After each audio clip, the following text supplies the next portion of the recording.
Hey guys, welcome back. So today's job is OBP master cylinder. So as you probably heard me mention before, I'm going to be getting rid of the brake booster this year, saving weight, saving a bit of complexity, but also getting a bit more space back in the engine bay, which is always a much needed thing. Makes good accessibility for us to get to the spark plugs and other bits and pieces in there as well. So James from Rimax has got some good contacts at OBP, so he very kindly sorted us out with this 0.875 master cylinder here. Got this piece of 6mm alley that we're then going to make the mounting bracket for this to go into the bulkhead. And Nissan have very kindly provided us with this gasket off the sort of brake booster system from before. So get that on there, get that measured up, drill out the hole in the center, and then we can actually look about how we're going to mount this thing then, whether or not we're going to go all the way through the bulkhead as well, so we'll end up with 6 bolt holes through the bulkhead, or whether I'll just get some countersunks to go through there and hold this on. But also have a little reservoir to go on there, and then advocult are going to help us out then with the brake lines, because we're going to need to go for a kind of double T-piece kind of setup on this, because obviously there's only one outlet on the master cylinder, where on the standard Nissan one there's 2.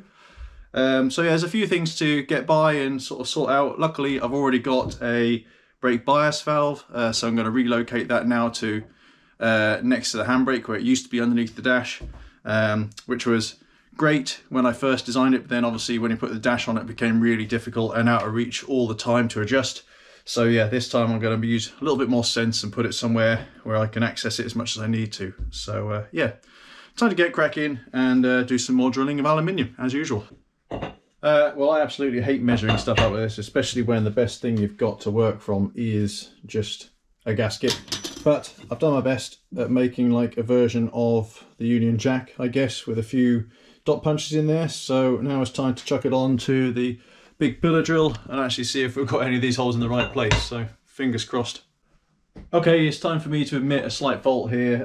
Definitely needed to probably measure twice, or at least not just believe what this gasket is, because the holes in the gasket are M10 and typically the holes in the bulkhead are M8. So yeah, I've now drilled it out unfortunately, so I'm a little bit too far ahead. So it looks like I'm going to have a little bit of scope of extra wiggle room maybe, but I guess that's never a bad thing. The one thing I am happy with is though that the holes on the gasket match up perfectly to the holes that I've actually put in the plate. It's a small win for me, but I'm taking it. Hey, so there we go, more like it. So just got to smarten up the corners and dress it all up and stuff like that. But yeah, that's the final article. That slips in there. 2 MA bolts straight through, bolt it in nice and tight, and that'll hold my brake pedal from now on. So it's the next morning here in my garage. You may have noticed a slight change in my appearance. Actually, yeah, doesn't take up half the top of the screen now, which is awesome. So yeah, we're getting ready to weld up the diff now. That is fully cleaned. I'm pretty happy with what I need to do. It is now being sat for about half an hour in front of my little Clark space heater. So it's nice and toasty, can't really touch it. I think hopefully that's enough preheat. Obviously I smell loads of like burning diff oil, which is absolutely awful. I was going to say tremendous, but I can't lie about that. Yeah, so I might get the little blowtorch on it just to finish it off, make sure it's super hot to ensure we get good penetration on the MIG welder. We've got that set up to as max as it'll go. So yeah, it's going to take a little while to hot brown this thing, but I reckon by the time we're done, there's no chance that thing's ever going to move again.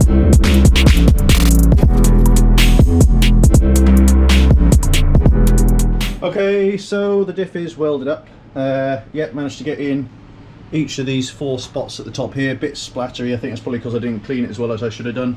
Also managed to get inside for each of the spider gears, get those across to the case. I didn't bother jumping them to each other, I thought that was probably a little bit too much. But there's also a couple of holes on the underside I would show you, but this thing is absolutely red hot at the moment, so I'm going to leave that for the moment. I'm going to put it in front of my little space heater to help it sort of cool down slowly. But also I need to get out of here because it is awful with the smell of like burning diff oil. So yeah, I'm going to go and escape, have a cup of coffee at a Kit Kat and come back hopefully when the smoke and stuff is actually cleared from this place and I can get on with the next job. Okay, so whilst I'm waiting for the diff to cool down still, I noticed the other day when I was messing about, one of the reasons why the LS was probably moving around in the engine bay a bit too much, and as you can see here, this is actually cracked all around. Luckily there's a double skin there, and it's done the same on both sides. This side even seems a little bit worse, it's starting to fracture all the way back. So what I'm going to have to do is get the drill out, drill each of the end of these cracks and they don't sort of propagate anymore, grind out these cracks as well, weld them in, and then yeah, think I better change the actual style of the engine mounts moving forward, because we don't want that to happen again. So yeah, might as well do that whilst it's here on the bench, nice and easy to get to. The welder's all set up, so I'll get cracking on this one, and that'll be another one of the jobs ticked off the list. Okay, so yeah, this side is a little bit harder to see, but this side looks like some kind of weird like star constellation. But yeah, I think everything's drilled out and V'd in as much as we can do, so time to crack on with the welder. The welding is done. I can only apologise, I meant to put the time lapse on so you can see what I was up to, but yeah, forgot that. So anyway, yeah, a couple of nice little bits here, just letting them cool off a little bit more. We'll grind those flat, and then hopefully that'll be the last we ever need to hear of that. And then I can change the engine mount design when I swing it back into place next week, because I'm having another go at finishing off the coolant lines and stuff like that for the engine, and I'm going to move to putting a hockey puck directly onto the cross member, rather than the kind of two-piece setup that I currently have right now. I'll show you that one when I'm swinging the engine back into position next week. But yeah, another little repair job done and out of the way, so yeah, keep on cracking. Hey guys, welcome back to the workshop. Just been having an absolute massive unboxing session here from Tom at Advocult. He has sent me all kinds of presents for the LS said. So starting off here, obviously you've seen the fuel tank. Going to be making the straps to hold that in later today. But we now have all of these wonderful pipes. There's still a couple of little fittings that need to be sent through, but radium filter, that's got steel mesh internal, so that'll never need to be replaced, just washed out every now and again. It's one of the steel fuel lines that goes from the rear to the front of the car. Yeah, tank to bulkhead, then all the other little bits and fittings and stuff like that that are going to be fitted all under here. So yeah, this is the big feed line in to the top of the tank. I still have the breather to fit, but yeah, the regulator is going to go underneath the car there, and then the filter's going to go here before it goes back under the car there. So that's all going to be nice, neat and tidy. So yeah, and also out of harm's way, which is one of the main things I asked Tom to do, because, you know, accidents do happen, especially with me, where I fly off into the gravel and it's up to the axles, and the last thing I want to do is rip the fuel system off. So that's why we've got the steel line under the car as well. Super robust and super solid. Next set of things are the new oil cooler. Teesside last year I decided to drive over some tyres and I bent the last Mocal one that I had. Luckily it was still holding pressure and was working fine, but just one of those risky things that I didn't want to work with again. So Tom has got another one of those that fits my little Spal fan, and then he's also made these new lines as well, color coded to pipes on the engine. These ones go from the sump to the filter housing, and then we've got these pipes then that go from the thermostatic plate onto the top of the cooler. So that's going to look nice and neat, but I'm going to have to make a new bracket now to hold that on. So going to be another one of projects for today. A couple of random pipes, so we're not running a transmission cooler anymore, again to save weight. So Tom has made this little loop that just joins the inlet and outlet of the transmission together.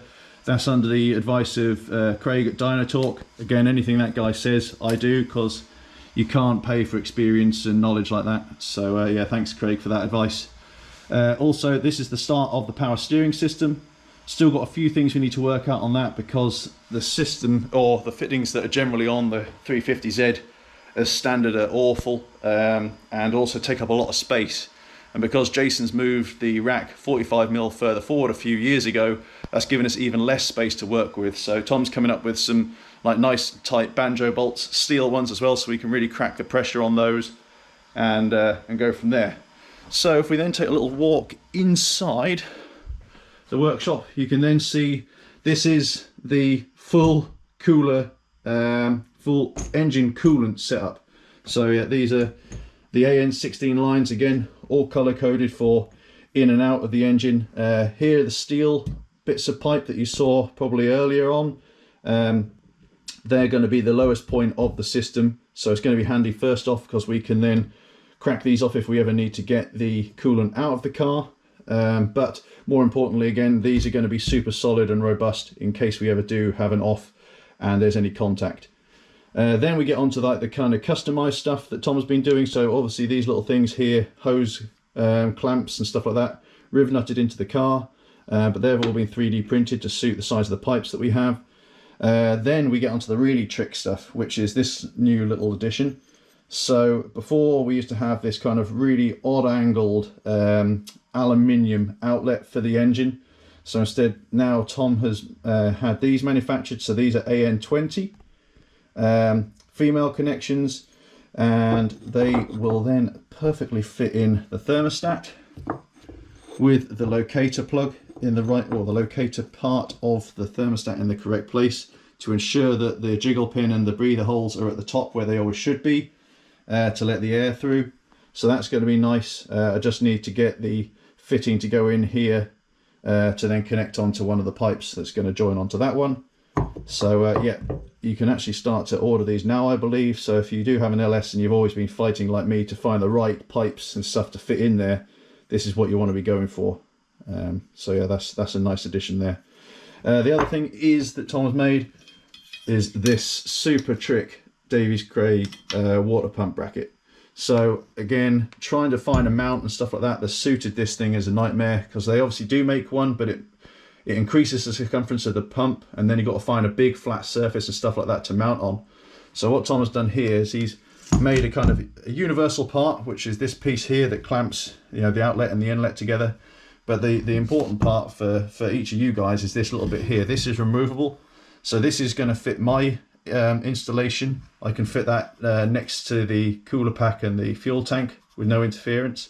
But he's also going to make some other additional ones here that will kind of L shape underneath the pump. So if you want to mount it in that orientation, there's going to be a version, or you know, there's going to be some other variants out there. So if you need something like that, let Tom know and he can get that one cranked up. So really, the next thing for me is actually try and get some of these bits and pieces fitted onto the car, make sure everything is, you know, they've got the clearance where we want it to be. And yeah, it's going to be starting to look like a bit of a car. Well, obviously, apart from not being painted, but we'll take care of that next weekend, hopefully. So let's get cracking. Okay, so unfortunately, I'm actually going to have to do some stainless steel welding. I hate that at the moment. I still haven't got the hang of doing it, but I need to fit this little adapter and weld that actually onto the end of this. The reason that's going to be on there is because this is going to be a little fill point and a bleed point, because obviously with the radiator being in the back, we want to make sure that we can also fill the engine quickly if we ever needed to. So I need to cut this bit of the barb off, fit that over the top there, and then weld that on. So yeah, guess I better start to face my fears about doing stainless steel welding. Okay, well, my hatred for stainless steel welding still remains. This was the most god-awful thing ever to try and get on there, obviously partly because of the accessibility in there, but there was a little bit of gap and stuff, so I ended up actually laying on a box of grease. I had the foot pedal over there somewhere, kept on putting my hand in front of the sensor on the mask, so that kept on flashing on and off. But it's on there well. I think I'll try and cover that up. We've got the bit on top there as well for the steam pipe for the top of the heads. There's the actual filler port, so I've got a bung to go in there, and then we just need to wait for the stainless steel weld on AN16 fitting then for the AN lines to hook up to. So glad that one is done. Now it's time to go and have a rest, I think, take a breather, and then come back.